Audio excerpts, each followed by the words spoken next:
Perkenalkan, nama saya Prada Perdandi Samukas, NIM 1905 11 03 060.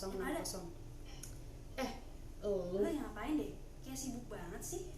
Iya nih, gue lagi sibuk, lagi mau bikin video, gue mau ngejelasin apa sih itu batimetri. Batimetri? Apaan tuh batimetri? Panjang lagi. Jadi gini, gue jelasin dulu ya kalau nih. Batimetri itu ilmu yang mempelajari tentang kedalaman di bawah air atau suatu metode yang digunakan untuk mengukur atau mengetahui kedalaman dari suatu perairan. Nah, perairan di sini bisa sungai, bisa danau ataupun laut. Nah, terus produk dari metode batimetri ini itu berupa peta batimetri yang dimana peta itu menyajikan relief lantai atau dataran dengan garis-garis kontur yang biasa disebut dengan kontur kedalaman. Nah, kemudian tingkat selanjutnya dari data yang sudah didapatkan dari pengukuran batimetri itu bisa dijadikan sebagai gambar 3 dimensi. Jadi lu bisa ngeliat tuh kontur kedalaman laut tuh kayak gimana sih bentuknya gitu. Abis itu kenapa sih ini penting banget untuk dipelajari atau untuk diketahui atau untuk diterapkan di kehidupan manusia.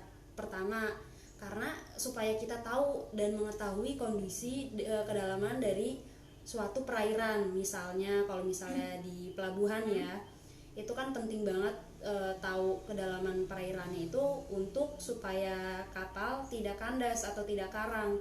Karena jika kapal karang atau kandas, dia kan bisa merusak organisme yang ada di bawahnya gitu kan. Jadi kayak gitu. Nah, abis itu gimana sih prinsip dari pengukuran batimetri ini? Jadi kan batimetri ini kan merupakan ilmu yang mempelajari tentang kedalaman dari suatu perairan. Nah, dia itu pada awalnya, jadi kita balik dulu nih ya ke zaman dulu gitu. Pada awalnya si batimetri ini diukurnya cuma pakai tali, lu tau gak sih tali, terus dijatuhin ke dasar perairan dari atas kapal gitu. Nah, terus itu nanti seberapa panjang tali itu nyentuh ke lantai perairannya, itu maksudnya itu yang jadi patokan berapa kedalaman perairan tersebut. Nah, tapi karena hal itu dianggap tidak efektif dan efisien dalam menyajikan informasi kedalaman suatu perairan, karena kan kalau kita tahu juga kan laut kan luas banget ya, nggak mungkin kan cuma mau diukur kayak gitu doang.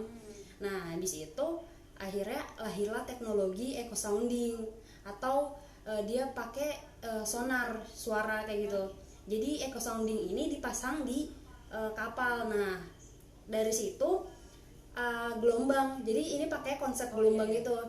Nah, terus gelombang itu dipantulkan dari atas permukaan air ke dasar permukaan air. Udah kan tuh sampai ke dasar. Habis itu gelombang itu dipantulin lagi dari dasar perairan ini memantulkan kembali gelombang yang dipantulkan tadi, sehingga di sini kita dapat mengetahui, kita dapat mengakumulasi. Jadi kita dapat mengkalkulasikan kedalamannya gitu. Udah ya, gue mau ngerjain video dulu. Udah deh, lo pergi sana, ngapain sih, ganggu banget.